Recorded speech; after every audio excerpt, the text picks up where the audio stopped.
बच्चों, हम वसंत भाग 1 पाठ 10 झांसी की रानी का भाग 2 इस वीडियो के माध्यम से पढ़ने जा रहे हैं। हमने पिछली वीडियो में रानी लक्ष्मीबाई के बारे में पढ़ा था, उसी से के आगे से हम इस अध्याय को पढ़ेंगे।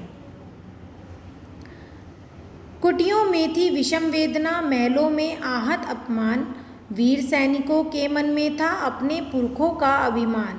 नाना धुंध पंत पेशवा जुटा रहा था सब सामान, बहिन छबीली ने रणचंडी का कर दिया था प्रकट आवाहन। हुआ यज्ञ प्रारंभ उन्हें तो सोई ज्योति जगानी थी, बुंदेले हर बोलो के मुँह हमने सुनी कहानी थी, खूब लड़ी मर्दानी वह तो झांसी वाली रानी थी। तो बच्चों, अंग्रेजों की नीतियों से सभी लोगों में आक्रोश था। झोपड़ियों में रहने वाले जहाँ गहरा कष्ट झेल रहे थे, वहीं महलों में रहने वाले अपने अपमान से आहत थे। दूसरी ओर देश के वीर सैनिक अपने पूर्वजों के प्रति अभिमान के भाव से भरे हुए थे। नाना धुंधु पंत पेशवा उसी समय युद्ध के लिए आवश्यक सामग्री जुटाने में लगे हुए थे। उधर उनकी छबीली बहन लक्ष्मीबाई ने खुलेआम रणचंडी का रूप धारण करके युद्ध का ऐलान कर दिया। इस प्रकार युद्ध का वह पावन यज्ञ शुरू हुआ जिसे देश और देशवासियों के हृदय की सोई हुई ज्योति को जगाना था। बुंदेले हमें उस महान और वीर रानी की कथा सुनाते हैं। महलों ने दी आग, झोपड़ी ने ज्वाला सुलगानी थी, यह स्वतंत्रता की चिंगारी अंतर मन से आई थी। झांसी चेती, दिल्ली चेती, लखनऊ लपटे छाई थी, मेरठ कानपुर पटना ने भी भारी धूम मचाई थी। जबलपुर कोल्हापुर में भी कुछ हलचल उकसानी थी, बुंदेले हर बोलो के मुँह हमने सुनी कहानी थी, खूब लड़ी मर्दानी वह तो झांसी वाली रानी थी। इस क्रांति में पूरा देश भागीदार था। महलों में रहने वालों ने इस आग को प्रज्वलित किया और झोपड़ी में रहने वालों ने इसकी लपटों को तेज कर दिया। स्वतंत्रता की यह चिंगारी देशवासियों के हृदय से आई थी। क्रांति की इस लहर ने झांसी और दिल्ली को सावधान कर दिया। लखनऊ को भी इसने अपने लपेटे में ले लिया। मेरठ, कानपुर और पटना में भी क्रांति का जोर था। जबलपुर और कोल्हापुर में भी कुछ चिंगारियां भड़क रही थी। यह कहानी हमने बुंदेलों के मुंह से सुनी है। इस क्रांति में झांसी की रानी ने बढ़ चढ़कर भाग लिया था।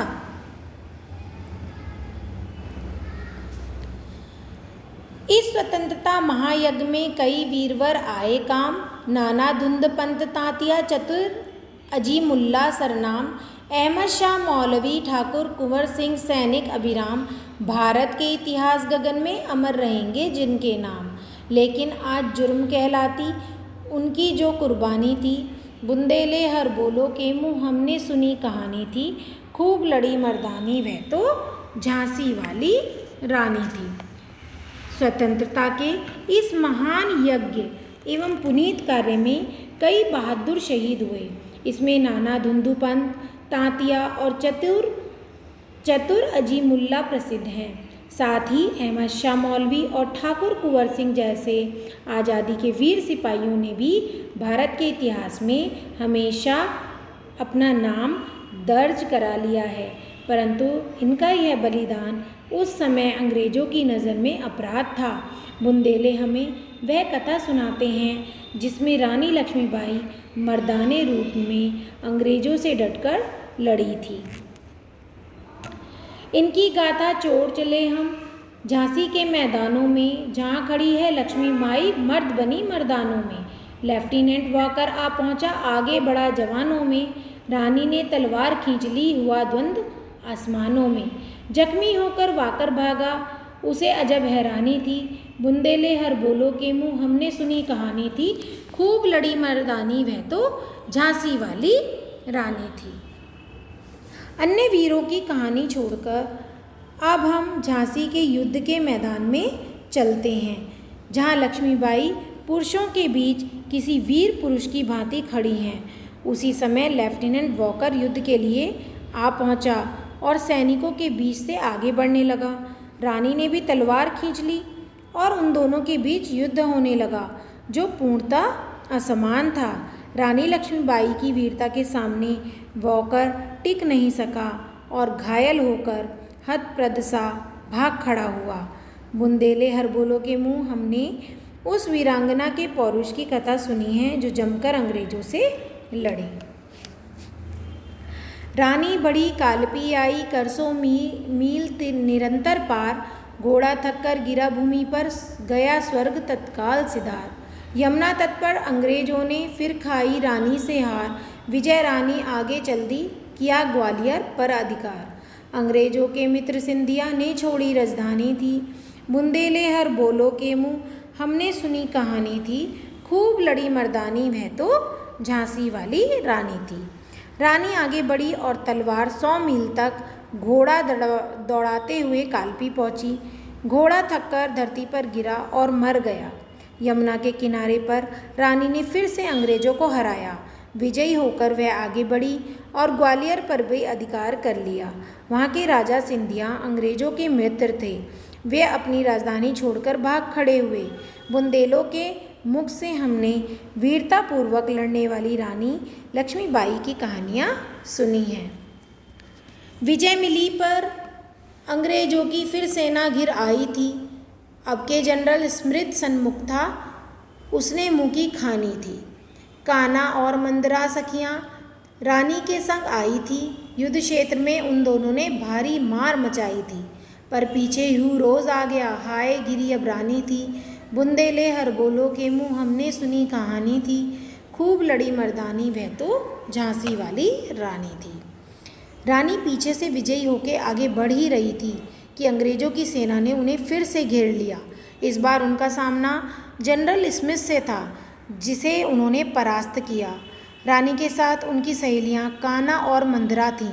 युद्ध के मैदान में उन दोनों ने भी भारी तबाही मचाई थी, लेकिन तभी पीछे से ह्यूरोज आ गया और रानी को चारों तरफ से दुश्मनों ने घेर लिया। बुंदेले हरबोलो के मुँह से हमने उसी वीरांगना रानी लक्ष्मीबाई की कहानियाँ सुनी हैं। तो भी रानी मार काट कर चलती बनी सैन्य के पार, किंतु सामने नाला आया यह संकट विषम अपार। घोड़ा अड़ा नया घोड़ा था, इतने में आ गया एक सवार। रानी एक शत्रु बहुतेरे होने लगे वार पर वार। घायल होकर गिरी सिंहनी उसे वीर गति पानी थी। बुंदेले हरबोलो के मुँह हमने सुनी कहानी थी, खूब लड़ी मर्दानी वह तो झांसी वाली रानी थी। अंग्रेजों की सेना से घिरी होने पर भी रानी ने अंग्रेजों के बीच भारी मारकाट मचाई और शत्रु सेना को पार करके आगे बढ़ गई। तभी सामने एक नाला आ गया। इस विपत्ति को पार करना अत्यंत कठिन था, क्योंकि उसका घोड़ा नया था और अड़ गया था। इतनी देर में अंग्रेज घुड़सवार आ पहुँचे। अकेली रानी अनगिनत शत्रुओं से लड़ने लगी। वार पर वार होते रहे और अंततः शेरनी के सम्मान वह वीरांगना स्त्री घायल होकर गिर पड़ी। उसे देश के लिए शहीद होना ही था। बुंदेले अंग्रेजों के साथ जमकर लड़ने वाली उस वीरांगना रानी की कथा हमें सुनाते हैं। रानी गई सिधार चिता, अब उसकी दिव्य सवारी थी। मेला तेज से तेज की वह सच्ची अधिकारी थी। अभी उम्र कुल 23 की थी, मनुज नहीं अवतारी थी। हमको जीवित करने आई बन स्वतंत्रता नारी थी। दिखा गई पथ सिखा गई हमको जो सीख सिखानी थी। बुंदेले हरबोलो के मुँह हमने सुनी कहानी थी, खूब लड़ी मर्दानी वह तो झांसी वाली रानी थी। अंत में रानी मृत्यु को प्राप्त हो गई। चिता पर ही उसकी अलौकिक यात्रा निकली। उसका तेज अग्नि के तेज में मिल गया। वह सही अर्थों में तेज की अधिकारी थी। मात्र 23 वर्ष की उम्र में उसने जो किया वह कोई साधारण मनुष्य नहीं कर सकता। वह अवश्य ही ईश्वर को कोई अवतार थी। स्वतंत्रता की देवी बनकर वह हमारे सोए हुए मस्तिष्क को जगाने आई थी। वह हमें रास्ता दिखाकर चली गई, हमें जो शिक्षा देनी थी देकर चली गई। बुंदेले हमें उसी महान नारी की कथा सुनाते हैं। जाओ रानी, याद रखेंगे हम कृतज्ञ भारतवासी, यह तेरा बलिदान जावेगा स्वतंत्रता अविनाशी। होवे चुप इतिहास लगे, सच्चाई को चाहे फांसी, हो मदमाती विजय मिटा दे गोलों से चाहे झांसी। तेरा स्मारक तू ही होगी, तू खुद अमिट निशानी थी। बुंदेले हर बोलो के मुँह, हमने सुनी कहानी थी। खूब लड़ी मर्दानी, वह तो झांसी वाली रानी थी। तो बच्चों, कवित्री रानी के प्रति अपनी श्रद्धांजलि अर्पित करते हुए कहती हैं कि हम भारतवासी तुम्हारे इस उपकार को सदैव याद रखेंगे, तुम्हारा यह बलिदान कभी मिटने नहीं देंगे। भले ही इतिहास में तुम्हारे विषय में कुछ ना लिखा जाए, तुम्हारी सच्चाई को मिटाने के लिए प्रयास किए जाएं। विजय में मस्त अंग्रेज भले ही गोलों से झांसी का निशान मिटा दें, लेकिन तू स्वयं कभी मिटने वाली निशानी नहीं है। तेरा कोई स्मारक बने या ना बने, तू स्वयं ही अपना स्मारक है, क्योंकि तेरी वीरता और तेरी गाथा अतुलनीय है। अर्थात हम तुम्हारे इस बलिदान के लिए हमेशा तुम्हारे आभारी रहेंगे। लक्ष्मीबाई की वीरता की यह कथा हमने बुंदेलों के मुँह से सुनी है। तो बच्चों, मैं आशा करती हूँ आपको इस वीडियो के माध्यम से यह अध्याय भली भांति समझ में आ गया होगा। एक नई कविता के साथ हम फिर मिलेंगे। धन्यवाद। आपका दिन मंगलमय हो।